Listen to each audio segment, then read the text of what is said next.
കൃഷ്ണായനം 55 ദാവാഗ്നി പാനം. വസന്തകാലം. വൃന്ദാവനം പൂത്തുലഞ്ഞ് നിൽക്കുകയാണ്. അനവധി സുമങ്ങളാൽ ഗോവർദ്ധനം തിരശീലയിൽ എഴുതിയ വർണ്ണചിത്രം പോലെ ശോഭിക്കുന്നു. കാളിന്തി കരതെളിഞ്ഞ് വിളങ്ങുകയാണ്. ചിറ്റോളങ്ങളിട്ടും കാണുന്നവർക്ക് കൗതുകമുണർത്തി വൃന്ദാവനത്തിന് കുളിരേകി തരുജാലങ്ങൾക്ക് ജീവനമേകി യമുന ഹൃദയഹാരിയായി ഒഴുകി. കാളിന്തിയിൽ കുളിക്കാതെ കണ്ണന് ഉറക്കമില്ല. വൃന്ദാവനത്തിലൂടെ നടക്കാതെ സ്വസ്ഥതയുമില്ല. കണ്ണൻ അവനിയുടെ പുളകത്തിൽ അത്ര കണ്ട് ഇഴുകിച്ചേർന്നിരിക്കുന്നു. കണ്ണൻ ഗോപാലരോട് പറയും, നമ്മുടെ ജീവിതം സഫലത തേടുന്നത് ഈ ഗോവർദ്ധനത്തിന്റെയും കാളിന്തിയുടെയും സഹായത്താലാണ്.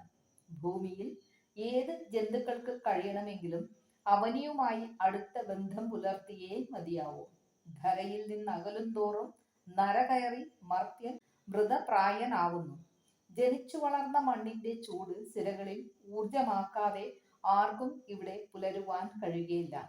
അമർത്യനായ ഒരാൾക്ക് പോലും മർത്യജന്മമെടുത്താൽ ഈ പ്രകൃതി നിയമം ലംഘിക്കാനാവില്ല. ദാർശനികത നിറഞ്ഞ വാക്കുകൾ. കണ്ണന്റെ വാക്കുകൾ ഗോപാലർക്ക് മനസ്സിലാവുകയില്ല. ഇപ്പോൾ കണ്ണൻ പറയുന്ന ശബ്ദത്തിനെല്ലാം ദാർഢ്യവും ശക്തിയും ഏറെയാണ്. മനസ്സിലായില്ലെങ്കിലും ഗോപാലർ അവന്റെ വാക്കിനൊത്തു മൂളും. ഉണ്ണിക്കണ്ണന്റെ സ്വരാലാപനം കാതിന് ഇമ്പം തരുന്നതാണ്. പല സ്തുതികളും കണ്ണൻ പാടാറുണ്ട്. അവയെല്ലാം പരമേഷ്ടി ഭാവത്തെയാണ് ഊന്നി നിൽക്കുന്നത്. ശിവനെയോ ബ്രഹ്മാവിനെയോ നാരായണനെയോ കുറിച്ച് കണ്ണനൊന്നും പറയാറില്ല. ഒരിക്കൽ ഒരു ബാലൻ ചോദിച്ചു, കണ്ണ, നീ അനേകം ഗാനങ്ങൾ ഞങ്ങളെ പഠിപ്പിച്ചു. അതെല്ലാം അചിന്ത്യവും അചുംബിതവുമായ ഏതോ ഒരു തേജസ്സിനെയാണ് വർണ്ണിക്കുന്നത്. എന്തുകൊണ്ട് ശിവന്റെയും ബ്രഹ്മാവിന്റെയും നാരായണന്റെയും സ്തുതികളില്ല? അവരല്ലേ നമ്മുടെ ദൈവങ്ങൾ, പിന്നെന്താണിത്? ബാലഗോപാലൻ ചിരിച്ചുകൊണ്ട് പറഞ്ഞു, അവർ ആദരണീയർ തന്നെ. എന്നാൽ പരമമായ ഭാവം അവരല്ല. അവർക്കും നാശമുണ്ട്. നാശമില്ലാത്തത് പരമേഷ്ടിക്ക് മാത്രമാണ്. അതിന് ഭാവമില്ല, രൂപമില്ല, വാക്കുകൾ കൊണ്ട് വർണ്ണിക്കാനാവില്ല. സ്ഥിതമോ അസ്ഥിതമോ ചിരമോ അചിരമോ അല്ല. എന്താണെന്ന് പറയുവാനാവാത്ത എല്ലാമായ ഒന്നാണ് പരമേഷ്ടി. അത് തേജസ്സാണ്, ഊർജം. അത് ഗുണാംശവും ക്രിയാംശവും ഫലാംശവും ആണ്. ആ പരമമായ സത്യത്തെയാണ് ഞാൻ പഠിപ്പിച്ചത്. കണ്ണന്റെ വാക്കുകൾ കേട്ട് ബാലന്മാർ അതിശയിച്ചു നിന്നു. ഗുരുവരന്റെ സവിധത്തിൽ നിന്നല്ലാതെ ഈ അറിവെല്ലാം കണ്ണൻ എങ്ങനെയാണ് സ്വായത്തമാക്കിയതെന്ന് അവർ അത്ഭുതപ്പെട്ടു. ബാലന്മാരെ കണ്ണൻ മായ കൊണ്ട് മറച്ചു. അദ്വൈതം മനസ്സിൽ നിന്ന് നീക്കി. ചപലമായ പ്രകൃതിയെ ഹൃത്തടത്തിൽ വെച്ചു. കണ്ണനും ബാലന്മാരും ഒരു ദിവസം ഗോപാലനത്തിനായി കാളിന്തിയുടെ കരയിലെത്തി. ധേനുക്കളെ ആറ്റരികിലുള്ള മുഞ്ഞക്കാട്ടിലേക്ക് ബാലന്മാർ നയിച്ചു. ഒരാൾ ഉയരത്തിൽ തെഴുത്തു വളർന്ന മുഞ്ഞപ്പുല്ല്, ധേനുക്കൾക്ക് പ്രിയമേറിയവ. പശുക്കൾ പുല്ല് തിന്നു തിന്ന് ഉള്ളിലേക്ക് കയറി. ബാലന്മാരും ബലരാമനും കണ്ണനുമൊത്ത് നദിക്കരയിൽ ലീലകളാടി വസിച്ചു. അനവധി കളികൾ അവൻ നടത്തി. മധ്യാഹ്നത്തിൽ വനഭോജനം ആസ്വദിച്ചു. സായാഹ്നമായി. കണ്ണൻ പറഞ്ഞു, നമുക്ക് ഭവനങ്ങളിലേക്ക് മടങ്ങാം. മുഞ്ഞക്കാട്ടിൽ പോയ കാലികളെ തെളിച്ചു കൊണ്ടുവരാം. ബാലന്മാർ പറഞ്ഞു, കണ്ണ, നീ അതുവരെ നടന്ന് കുഴയണ്ട. കാലികളെ തെളിച്ച് ഞങ്ങളിതാ വന്നു കഴിഞ്ഞു. ആഹ്ലാദ ചിത്തരായി ബാലന്മാർ മുഞ്ഞക്കാട്ടിലേക്ക് ഓടി. അവർ ധേനുക്കളെ ഒന്നിച്ചു കൂട്ടി. കുട്ടികൾ കണ്ണനുരിച്ച ഗാനങ്ങൾ ആലപിച്ച് ധേനുക്കളെ നയിക്കുവാൻ തുടങ്ങി. പെട്ടെന്നാണ് അവർ ആ കാഴ്ച കണ്ടത്. ഞരമ്പുകളെ മരവിപ്പിക്കുന്ന ദൃശ്യം. മുഞ്ഞപ്പുൽക്കാട്ടിൽ തീ പടർന്നിരിക്കുന്നു. ആകാശത്തോളം നാവിട്ട് എരിയുകയാണ് അഗ്നി. ചെറിയ കാറ്റുമുണ്ട്. ഗോപാലർക്ക് ചുറ്റും അഗ്നിയായെന്ന് തന്നെ പറയാം. പുല്ലുകളെ കശക്കി എറിഞ്ഞ് അഗ്നി നുരഞ്ഞ് കയറുകയാണ്. എന്ത് വേഗതയിലാണ് അഗ്നി പടർന്നു കയറുന്നത്! ചൂടുകൊണ്ട് നിൽക്കുവാൻ വയ്യാതാകുന്നു. ധേനുക്കൾ ഭയന്ന് അമറുവാൻ തുടങ്ങി. ഉഷ്ണം ഗോപാലർക്കും അനുഭവപ്പെട്ടു. പൊടുപൊടുന്നനെ ശബ്ദത്തോടെ പുല്ലിൽ കത്തിപ്പടരുന്ന അഗ്നിക്ക് വല്ല ദയയുമുണ്ടോ? അഗ്നിഭയം കൊണ്ട് എഴുന്നു പറക്കുന്ന പക്ഷികൾ കുഴഞ്ഞു വീണ് ചാവുന്നു.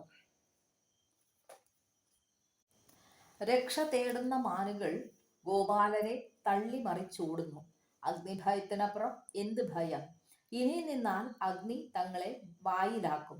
രക്ഷപ്പെട്ടേ മതിയാവും. പശുക്കളെ തള്ളിമാറ്റി ഗോപാലന്മാർ കാളിന്തി തടത്തിലേക്ക് ഓടി.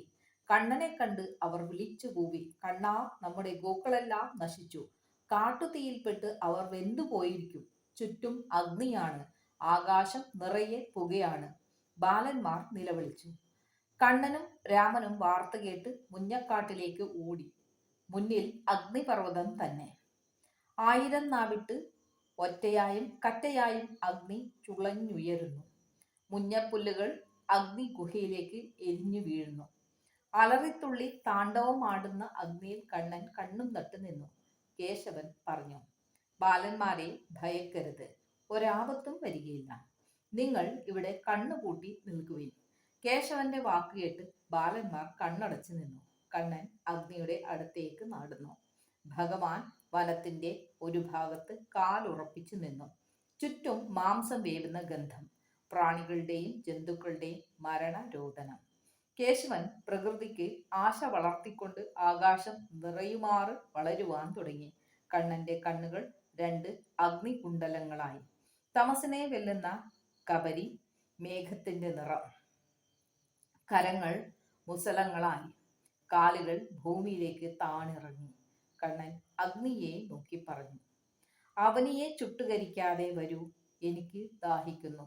അഗ്നി പാനം ചെയ്ത് ഞാൻ ദാഹം ശമിപ്പിക്കുവാൻ പോവുകയാണ്. അഗ്നിക്ക് കണ്ണന്റെ വാക്കുകൾ തെറ്റി നടക്കുവാൻ ആവുകയില്ലല്ലോ. അഗ്നി പറഞ്ഞു, കണ്ണാ, ഇതെന്റെ കടമയാണ്. ദുഷ്ടജന്തുക്കൾ ഇവിടം താവളമാക്കിയിരിക്കുന്നു.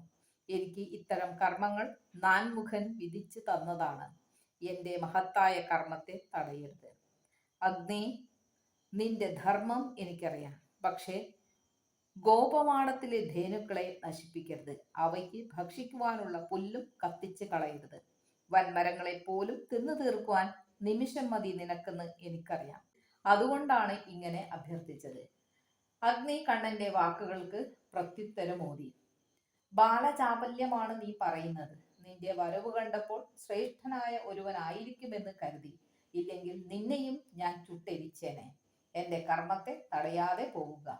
കണ്ണൻ പറഞ്ഞു, അഗ്നേ, ആരുടെയും കർമ്മത്തെ തടയണമെന്ന് എനിക്കില്ല.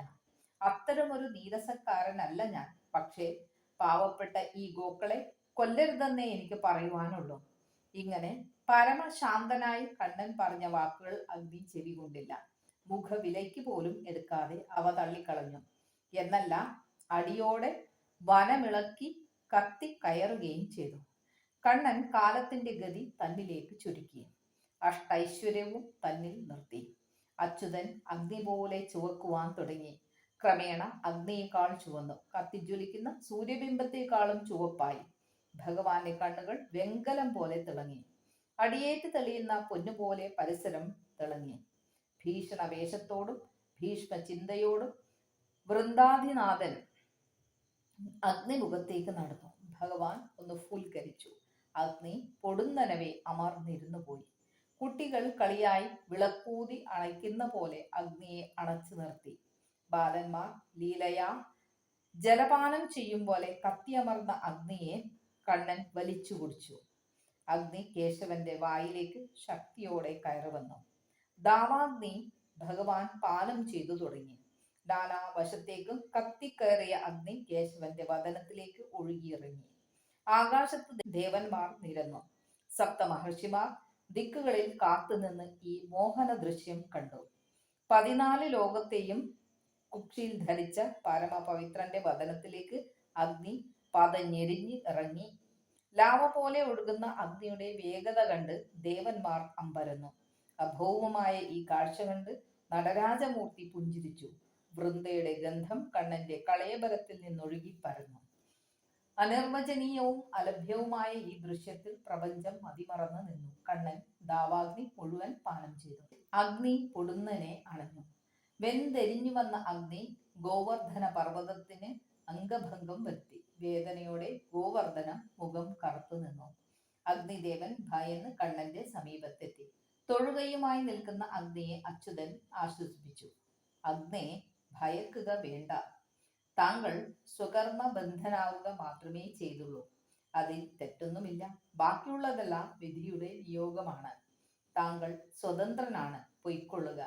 അഗ്നി നാരായണനെ സ്തുതിച്ചു. ഭഗവാൻ അഗ്നിയെ അനുഗ്രഹിച്ചു. ആശ്വാസചിത്തനായി അഗ്നി മറഞ്ഞു. കണ്ണൻ ബാലന്മാരുടെ അടുത്തു വന്നു. സുഹൃത്തുക്കളെ, കണ്ണു തുറക്കൂ. തീ പോയി കഴിഞ്ഞല്ലോ. ഇനി ധേനുക്കളെ തെളിച്ച് നമുക്ക് പോകാം. ഇപ്പോൾ തന്നെ വൈകിക്കഴിഞ്ഞു. ഇനിയും താമസിച്ചാൽ അന്വേഷിച്ച് ആളെത്തും. അതിനു മുൻപ് നമുക്ക് വൃന്ദാവനത്തിൽ എത്തണം. കണ്ണന്റെ ഇംഗീതമറിഞ്ഞ് കാലികളും ബാലന്മാരും വേഗം നടന്നു. അവർ വൃന്ദാവനത്തിലെത്തിയപ്പോൾ സന്ധ്യ കഴിഞ്ഞിരുന്നു.